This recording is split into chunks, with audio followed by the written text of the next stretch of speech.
All right, we're here with Gaelynn Lea, and I'm so pleased. I just have to say, all of us at the Humanities Center are just so excited and happy to have you as part of this project. Thank you so much, Gaelynn, for doing that and for being here today. Yeah, thanks for having me.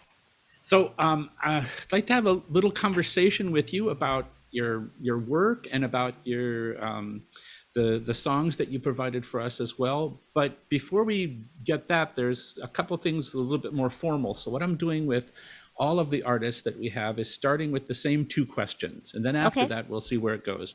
And Okay. so the first question is basically, it's like a check-in. It's a how you doing. So how have you been this past year with the pandemic, the protests, the politics, everything Oh sort my of coming goodness. down? How has it affected your art, your life?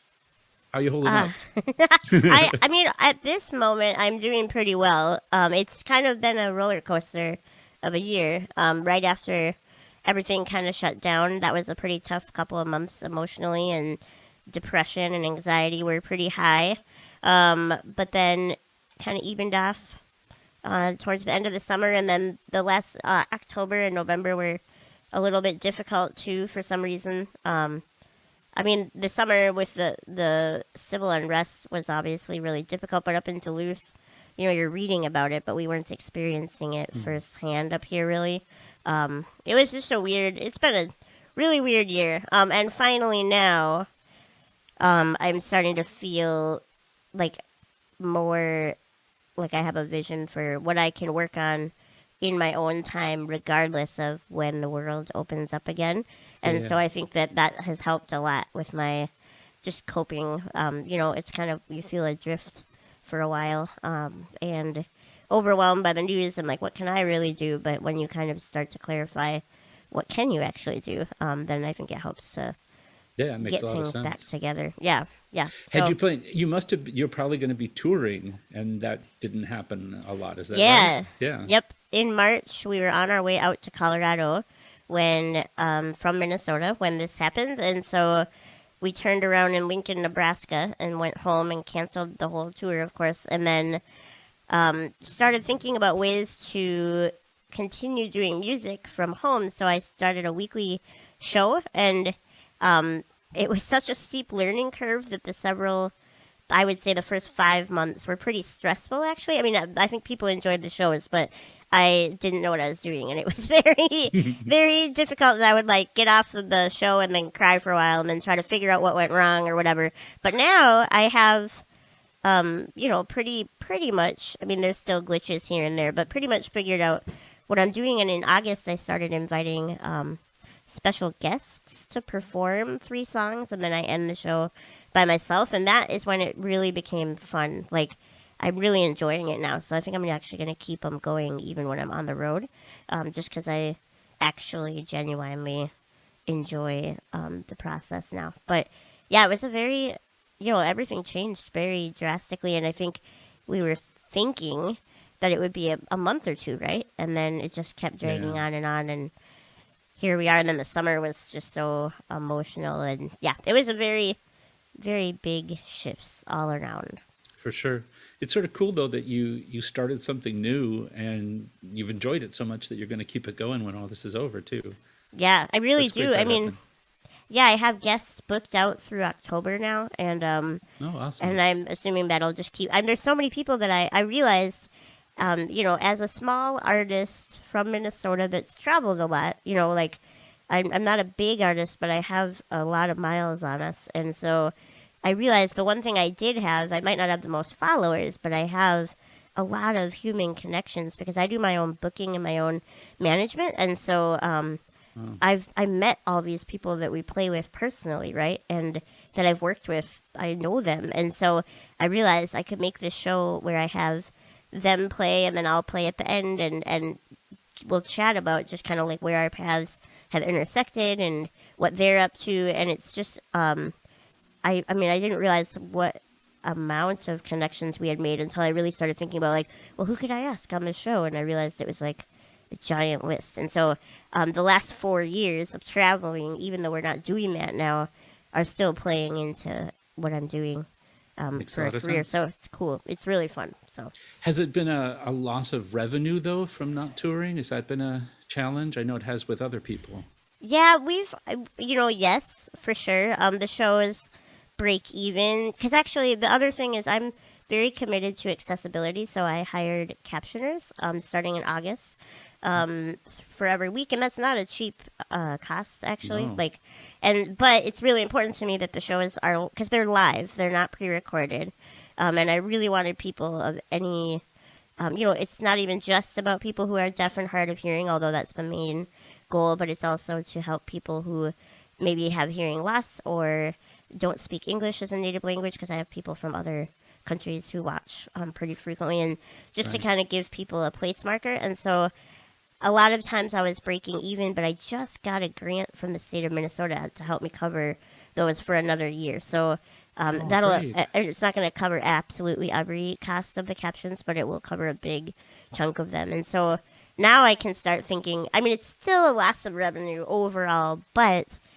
I was lucky, I do public speaking too. And so a lot of conferences went digital this year, so I've had Right. some paid gigs that way. And I have a Patreon that's taken off quite a bit in the last year, partly because I decided when I'm not touring, I'm not going to be on social media. I went off of that and have more energy and time for other things like Patreon, and so it's Nice. worked out. We've been very lucky. I know that it's been a really big struggle for some people, and I don't think I don't. It'll be curious to do my taxes this year to see like how it compares, because it's certainly not the same, but it's we've been able to make it work, and so that's been cool. So That's really good to hear. That's yeah, fantastic to hear.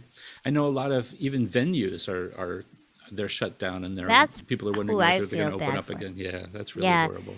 I mean, artists. I've seen a lot of creative artists works, and I have seen some venues being pretty creative, but a lot of times just because of the nature of venues, they're donating their proceeds to the artists that are performing, and I always Right. think you should split it. It's okay to split it, because I split the tips that I get for my shows because they're free, of course. But if we get tips, I split them with the other artist 50-50, and I think that's a pretty good model because people know that exactly where it's going, and and so same thing with venues when they do online shows. I always feel like they should be splitting it because they do need to keep open. That's hard.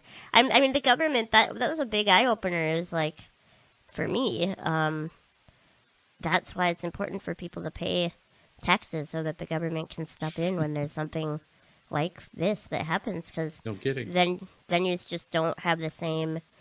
They can't pivot in the same way if they have to pay a mortgage on their venue. You know what I mean? It's Right. just not Yeah. possible. So It's a different model. it is. And that egalitarian splitting of tipping, that's a really great model that you have too. And talking about hiring the captioners, we just have a it's just so hard to be able to do the right thing sometimes in this society because it costs so much money. It's amazing that you're able to do that. I know at the Humanities Center, so I've been the director of the Humanities Center for 8 years. I've been at DePaul for I think 22 now. Oh wow. At the Okay. Humanities Center, it was really important to me from the very beginning. These all have to be accessible in every possible way. And so having someone who could there do live signing for the events just became so expensive that it Yeah. would be like a third of our budget for the Yeah. entire year would be on that. So we ended up moving to a model of when we have live events, we have on the poster, if you know that you're going to be coming and would like this, please just let us know with a few days advance notice. And then that's how we do it now. But it'd be nicer that that extra burden weren't put on people. Yeah, I know it's hard to make it. I think people don't realize how much extra time it takes to make sure the things you need are accessible when you do require them, like someone who's deaf. Um, I think for me, what I'm trying to work on is finding creative ways to get stuff like that funded. Hmm. Like in the case of the humanities, like if I ever got to be a really big artist, I would definitely have ASL at every show because I think it adds to the show. But it's a really big cost, and so in short of that, captions are cheaper because they can be done remotely now. So I did an event in a university in Michigan, like right before coronavirus hit, basically, where the captioner, we like called her. She was listening and she was captioning from her house. So, and Oh, that great. is cheaper. It's not cheap, but it's cheaper than live signer. And then the biggest thing is, I think we have to start thinking about, since we do value accessibility, or if we do, what are creative ways to fund it, basically. And so the Patreon, a big part of the reason I was able to just say whatever, I'm going to caption every show, is because I told my patrons, like, part of this is going to help cover captioning. And so people who want to support that kind of work can donate. And so I think it'd be cool to see more venues, or in some cases schools or whatever, fundraise specifically for that thing. Because I think if people know that it's important to you and that's something you want to offer, but you just don't have it in your regular budget, like building a ramp. I had a venue fundraise. They did a fundraising concert before I came to install an electronic stage lift.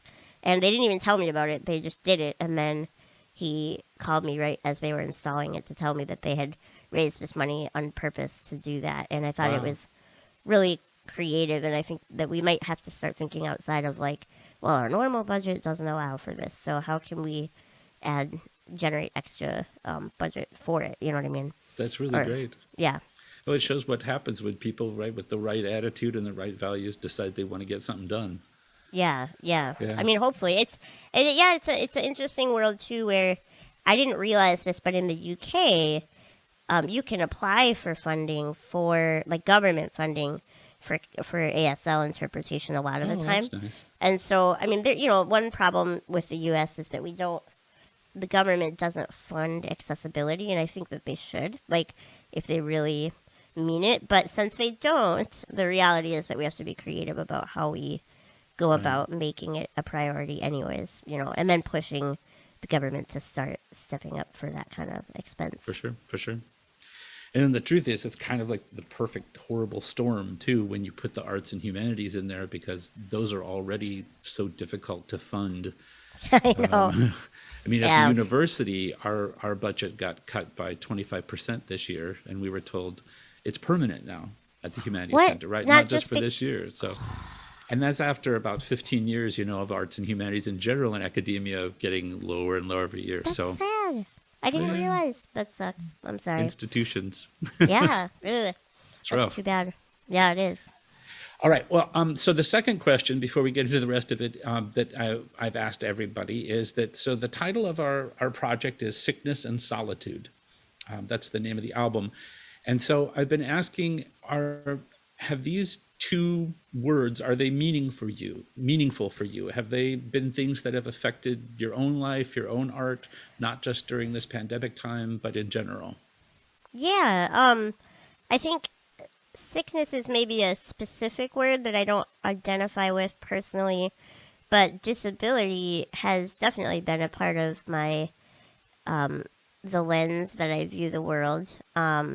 And at different times, my disability has been more prominent, like right now I would say it's just kind of in the background. But then when, if I break my arm or I have a surgery and there's complications or whatever, there's been different times. I had respiratory failure one time when I was 21. And those times, it's obviously very much in the forefront when you're, kind of fighting to make sure you make it out of there. You know what I mean? And gosh. A lot of my music is about impermanence, and I think that's wise, because even at a pretty young age, the realization that you're not going to live forever is pretty top of mind if you're going through health stuff that's kind of stressful and traumatic in a way. I mean, really.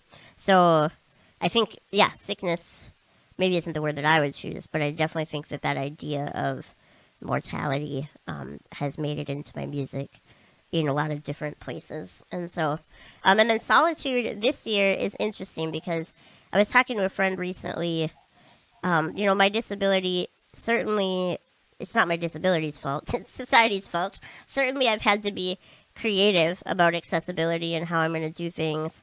It's harder to book tours as a disabled artist because I want to play at accessible places, and that limits what you can do a lot. And so there's just more to consider. But this year was the first year I've ever felt like specifically my disability separated me from society in a significant way. You know, like I know that other disabled people have felt that way. They felt like, you know, I have a friend who is immunocompromised, and she was saying, you know, she always kind of felt like, you know, society didn't really try to make sure she could participate because, you know, she had to be extra careful about her immune system being kind of shot. And so she really had to be watching her own self, right? Watching out for her own health and safety.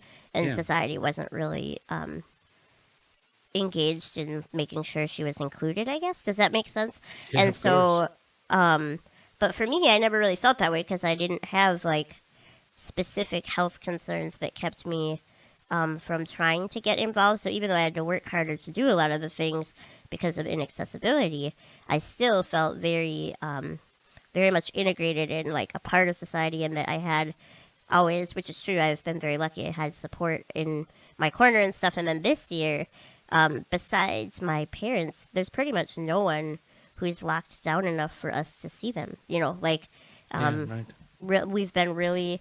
I'm lucky that I have my husband, and that we are on the same page about what needs to be done in our lives. But this is the first year I ever felt kind of like society was going to go on and didn't care enough if I went with them. And by that I mean like there was such division over things like mask wearing and what 6 feet apart looks like, and like Right. and like whether or not it was time to open restaurants and bars, which I still don't think is the time. And like, you know, there's a lot of things where it was like, well, those people that can't go out just won't. And it's like, well, but for how long? Like, your decisions to continue living as though coronavirus isn't serious means that I have to extend my solitude like months and months and months longer because we're slowing down our ability to really put an end to coronavirus. And I wish, and this is the first time I guess I've felt in my life that disability really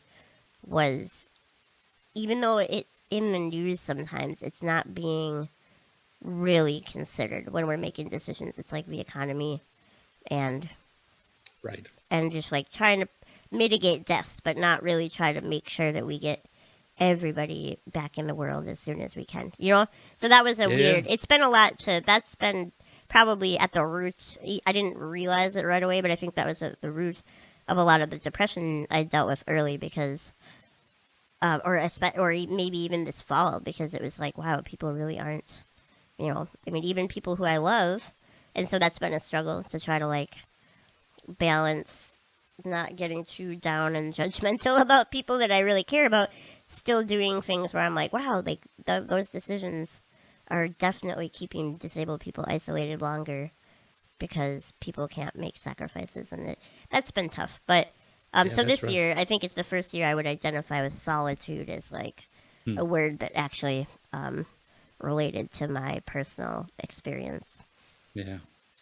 One would hope that instead of returning to normal, that we could have some sort of new normal that comes out of this in a lot of ways. And Yeah. one way is that we would realize that health, however we want to define that, has to be thought of as intersubjective, as communal, as not just something that relates to one person or another person, but it's our health, and that we have to make decisions based on us. Yep. It just takes a lot for people to get there, but I don't know. I try not to be cynical. I hope maybe that can be something that can come out of this, but it's hard because there's a lot of people who don't even want to put on a mask.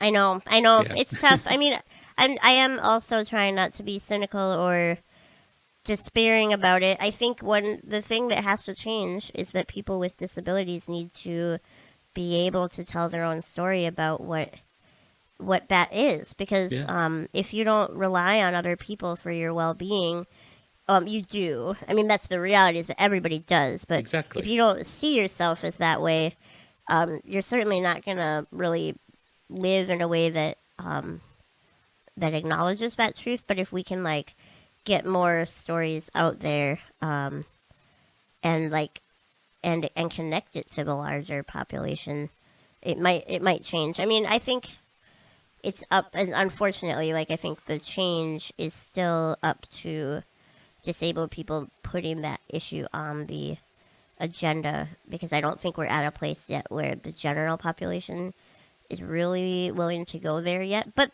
Right. that doesn't mean that they won't eventually catch up. I'm Sure. writing a book right now, like a memoir. Oh, That's one wow. thing that's been keeping me busy. And I want to write it because of those kind of ideas, but just aren't getting discussed. It's like Hmm. anyone with a disability, and chronic illness, and other places too. But like in my experience, like people look at someone's life and think, well, their life's okay, I guess, but it's probably worse than mine. And that idea is really harmful, because then how hard are you going to work to make sure a guy who lives in a group home can get out in the world again For sure. if you already don't value his life? If you already Yeah, think yeah, his life sucks, exactly. Sorry, what were you going to say, though? Did No, I no, cut no. you I off? was Sorry. just saying it's a lot though to put on, right? To say that, well, hey, it's up to the disabled community, whatever that means, to get this out there. And it's sort of like saying that all the work that women have to do to fix men to get rid of the patriarchy. It's like, it really needs to be something that we're all on board with somehow. Oh, agreed. Yeah. And I think it will. Like, what I'm trying to say is, I think that there are, and like, for example, my parents and I have had discussions this year that I don't think we would have ever had before had this not come up. Like, I mean, because we don't talk about my disability a lot. Like, it's just, because I am who I am, and that's just kind of, it's Yeah. always been there. But this year had us talking about, like, how it does feel a little bit like genocide when nobody's willing to make any changes that, but nobody is a exaggeration. Like, there are people. And so that's where it comes in, is I think, like, it would be naive to assume that that we're all in this together right now, and that disabled people shouldn't have to work harder. They shouldn't have to, but they will. But there are going to be, especially the more this message gets out there, people who I think really do understand and care and become allies. Like that I think is real. Like, I've always said for accessibility in the arts that I want able-bodied artists to stop playing at inaccessible venues, because how much faster would it change if we were all doing this at the same time? And it's For sure. not just me, the one artist they experience once a year. It's like 17 different artists saying, we want you to build a ramp, and there are a few artists occasionally that are like, dang, I never thought of that. Good point. And so, but I think it is sort of at this point up to me to say something if I want to see change. I mean, I don't have to, but if I want it to move as quickly as it can, Yeah. I think the sad reality is that it's just like, that is what I'm going to have to do. But there will be people that join on, early adopters who That makes sense. who Of walk course. side by side, I think certainly is the case that they're good people who For just sure. really don't know and don't think Exactly. about it. And then once you know, I mean, I found lots of issues like this in my own life where I just think, oh my gosh, how could I not have been paying attention to this? And so it's good to have that education. I think as a Yeah. philosopher too, I try to, I talk about this when I teach, but it's always seemed to me that the notion of sick, like the notion of disabled, they're very different things. It's true, Yeah. but there's a kind of there's an attempt to be a realist about it. Like, well, there is a body is supposed to be like this and do this. That body is not doing it. Therefore, that body is sick or disabled or whatever. But there's so many assumptions going on behind that I think are actually just wrong. That's Yeah. the wrong way to think about what it is to be disabled. There's no such thing as a limitless body to begin with. And there's nothing that a body is supposed to be doing. Different bodies just do different things. So it's Yeah. always a question of what we decide in our community we need to be doing for each other in order to help each other flourish. And so that being such a social construct, I always think, well, the work then is on the work is on society. It is. Yeah. Yeah. That makes And sense. yeah, it does. I mean, I was thinking about that. I just wrote about this last night. There was for the book, I was told about this one, and I looked it up, and it's true. There was a person in the prehistoric times, they found the skeleton of somebody who had my disability, and because of the bone deformities and stuff, because it's a bone disorder, it affects the collagen, it's a genetic disorder, and so because of the way the limbs were, they had determined that there really was no way this person would have survived as long as they did if people hadn't been willing to carry them around because they were a nomadic tribe. And so they did. They carried this person around. And so two things is one is like altruism has been around a lot longer than I think we assume. And then also that disability has literally been there since the beginning of mankind, right? So like we think of it as a problem or as like an anomaly, and it's I think it's more like a form of human diversity than it is like a negative thing that we need to avoid. I mean, but it's hard to get that discussion going. I think it really is about diversity because I mean, what is a quote unquote normal body anyways? I mean, really, exactly. There is just no such thing as like this is, otherwise you're getting into racism and eugenics and all this other stuff. So why not just expand the definition of quote unquote like the range of normal to include like people who are getting sick or have disabilities. There's no reason that we can't just expand the pool. And then that becomes our responsibility to, you're right, like make sure that people can thrive the same way that we care so much about like, college students being able to thrive. That's important. But what about like, disabled people in group homes? Like if we expand what is acceptable for a way for a person to be or like normal or like just part of diversity, then we have to support all of them. And maybe that's I think that's a good thing personally. Yeah, it's a great thing. I think you're exactly right. Yeah.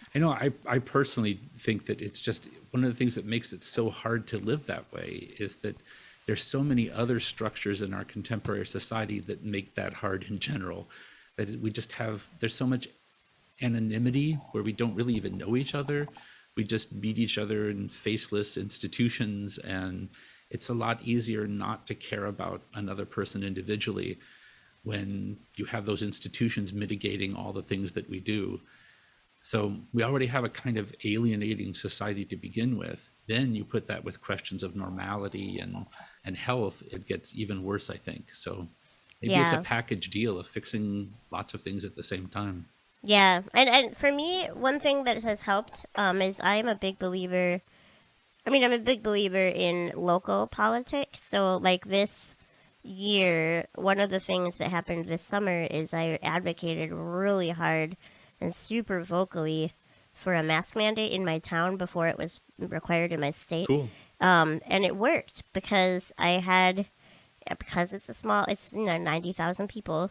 I was able to get the ear of a city councilor who didn't know about the issue but was willing to ask about it and decided it was worth pursuing. And then she convinced another city councilor who was opposed to a mask mandate originally to get on board. And then they have ended up passing a resolution unanimously in the city council, which is good because our mayor had come out publicly and said she was not in favor of one at the time.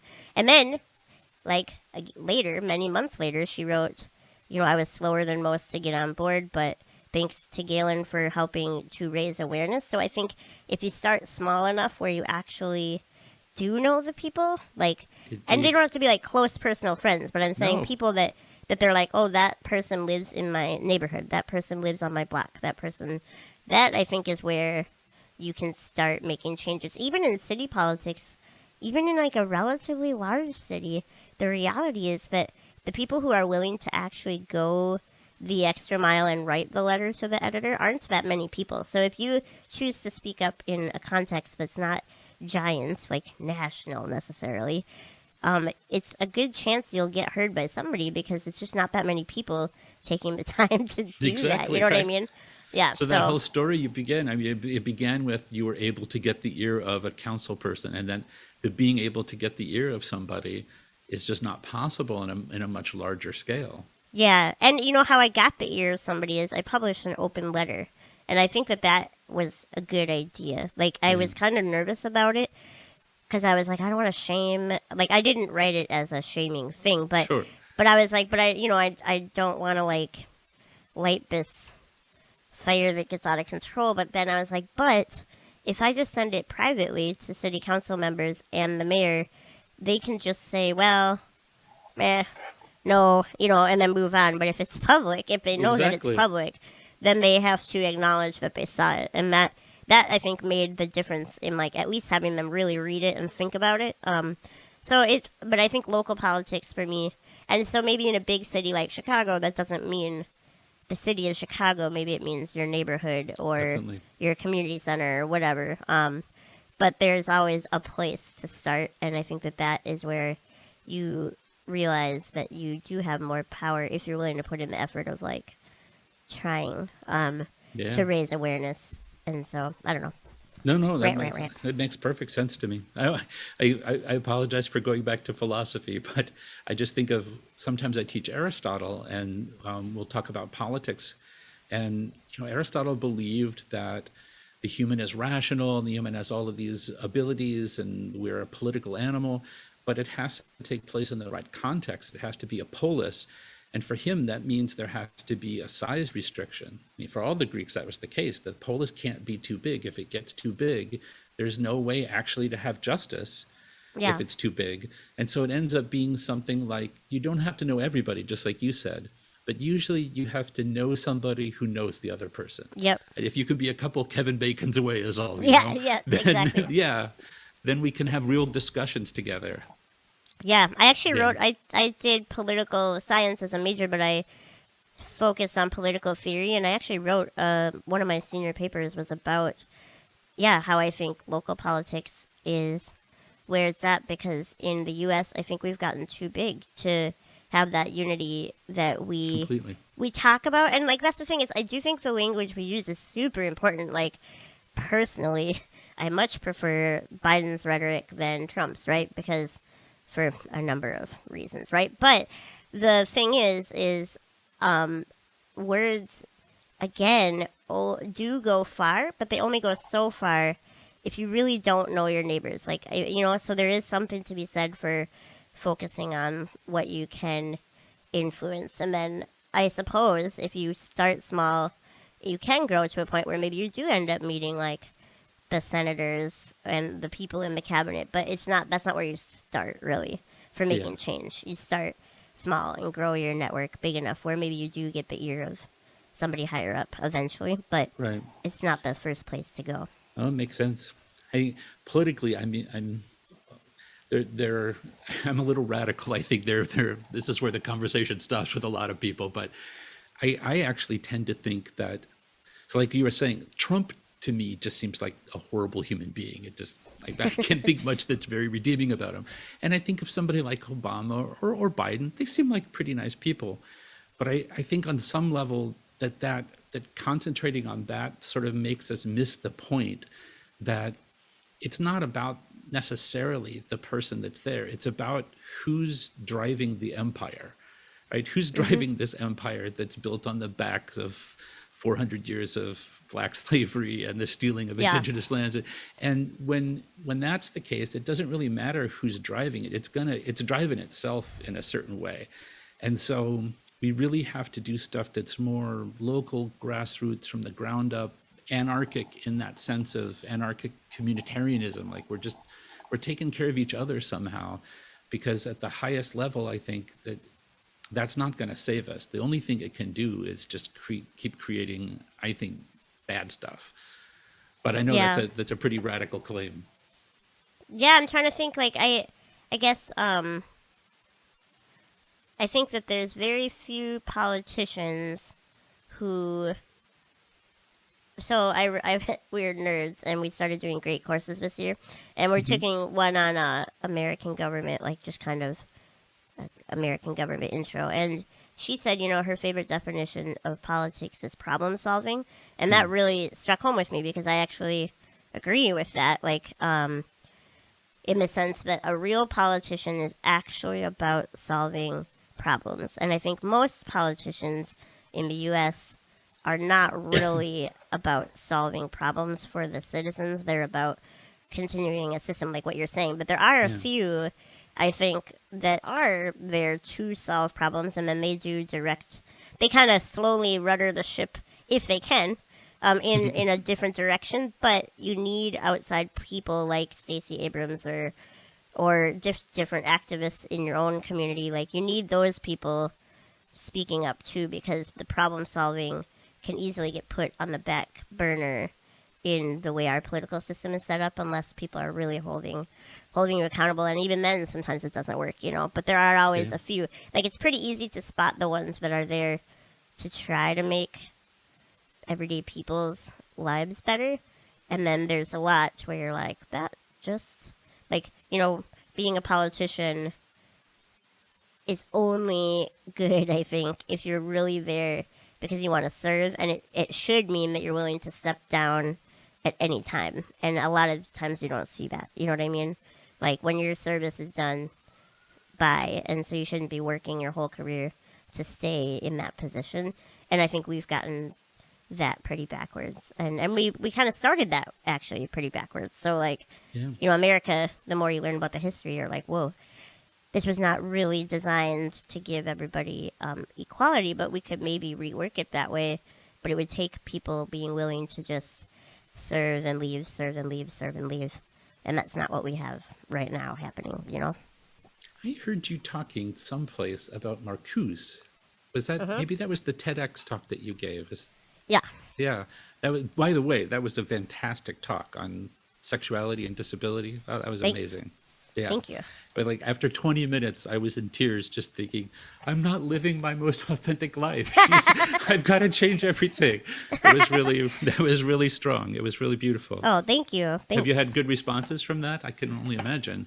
Yeah, I have actually. I mean, like, the cool thing about, the more I learn about disability in my own life, it's like I realize, like, the ideas come to me more obviously because I live in this reality where I'm not always, like, my existence isn't always taken into consideration. So, for example, with Marcuse, like, nobody's advertising to disabled people how to be beautiful, so I just didn't have to think about it, and that's where I could become free to just kind of be who I wanted to be, right? And so that was the Marcuse thing, but I realized that if you really scale out, all of the things that affect disabled people also apply to non-disabled people, because they are really human truths, but it's easier to spot them in this, like, different position. And so the cool thing about the Marcuse revelation that I had about, you know, sexuality and capitalism and stuff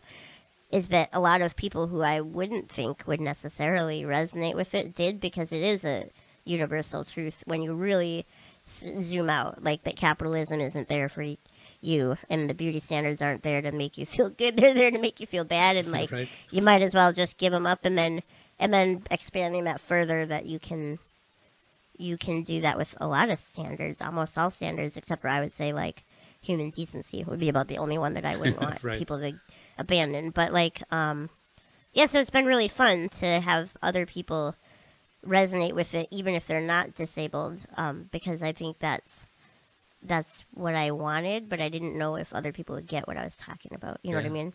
Well, you're a really good educator too, just a good teacher. I thought it was a great point that you had, and then you just brought it across really well and beautifully, cool. And yeah, it was really nice. Thanks. That was a well, great that's the debate nerd in me coming out many years later.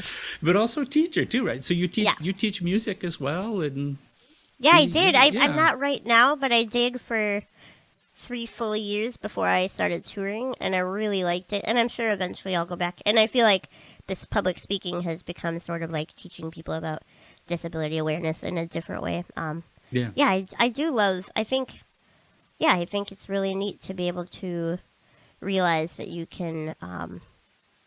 If you really think about the way you say things, that you can help people kind of understand the world in a little different way. And I love learning, so I'm, it's like, I just think that that's such a fun part of being alive. It's just learning new stuff. Gosh, yeah, for sure it is. Yeah. So I want to respect your time. It's obvious now the time just disappeared. I looked up at the clock. I thought really it'd been 5 bad. minutes, and it's almost an hour. It means that we're going to have you when all this is over, have you live here at the Humanities Center sometime in DePaul. We can really have a nice long conversation. But I want to make sure that we get a chance to both respect your time and also talk about your music. So let me ask you first about the category of folk music. Do you consider yourself a folk musician, and is the category important to you in any way? I do, Yeah, because a lot of my influences are folk music. Like, I was obsessed with Simon and Garfunkel, and I've listened to a lot of traditional, Celtic music and bluegrass and all that kind of stuff. So I feel folk is pretty accurate, but I don't think genres. Most artists, I think, if you put their backs to a wall, would not actually wish that you had to define everything by genres, because it's with the looping pedal, I think it gets a little bit experimental, or it can anyways, and then just when I make albums with other people, like a full band album, I have one that came out in 2018. That one really isn't a straight genre, but you can't really call it folk. indeed. Right. And I think that that's fine with me. So, but I love the folk tradition. The more you learn about it, it's got a really interesting history, and the For sure. music, especially the instrumental music that stuck around for all those years, I think is really like good music, and that's why it's still here. And so I like the designation now. I think I was trying to think like, oh, I'm indie rock when I first started, but it's not really true. I'm pretty much Right. I mean, the lyrics are so important to me too, and that's a Right. big part of the folk tradition as well. So For sure. And you mentioned the looping pedal. So, I mean, one thing I'd be interested to hear more about is that mixing of technology with things that are more organic. Because I think we do associate folk music more with acoustic instruments and stuff like that. And your music really uses something that's electronic as well. And yeah, within the history of folk, even that Dylan Goes Electric was not exactly his happiest day for his not well his received. crowds. Yeah. Yeah, the moment. So, does it feel different to you when you're holding the violin versus manipulating the pedals and whatnot? Is there something different going on? Um, you know, so I have Alan Sparhawk of the band Low to thank for introducing me to the looping pedal, and he is squarely indie rock, like slowcore is the genre, and he introduced me to the looping pedal. But then when I really started getting into it and like figuring out how to use it, what I got excited about was combining this old traditional music that everybody who fiddles recognizes, but making it new with this new technology, and not just the technology piece, but the layers, like creating this like symphony of sound around a song that most people are going to recognize if they play that kind of Yeah, music. yeah. I don't know why that makes me so excited. It still does. I just think it's cool, because for me, I had been playing pretty straight fiddle music for the past 7 years before I discovered the looping thing, right? And as much as I love those tunes, for me, I wanted something that felt a little more like creative, or not just regurgitating. And that's going to come off very bad to the super traditionalist, but to me, I felt like, well, this isn't really like fulfilling 100% of like my desire to create. Yeah, But then you as went soon to as your I add the thing. looping pedal, even though they're old songs, it's such a creative thing, and you have to do it right every time. Mine is not pre-recorded; they're all live, and so it also just adds like another element of having to be really present when you do it, and going with the flow when you don't quite do it right. And there's just a lot of elements that the looping made fun for me. And so the technology piece, I've always tried to keep it sounding pretty organic. There are a few times when I will throw in an effect that's definitely electronic. But for me, I want it to feel like natural, and then just pushing you just a little to the edge of, oh, I'm not used to this, but not so far in that you lose sight of how pretty the songs are. The fiddle tunes Right, right, right. especially. That's what I want to be the main focus of those kind of pieces. Yeah, that makes a lot of sense.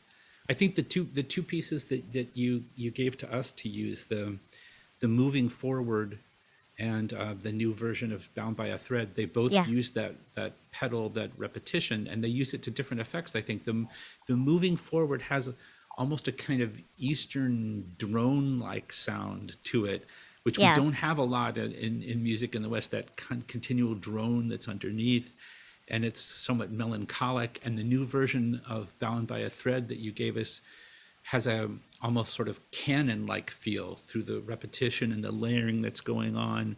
And I think that plays really well with the lyrics too, that suggest that there's a separation, but that it's all going to we're going to meet up in the end. There's a teleology to all this, and it's all going to Yeah. work into something bigger than the sum of its parts. Does that make Yeah. sense? Does that seem like, yeah?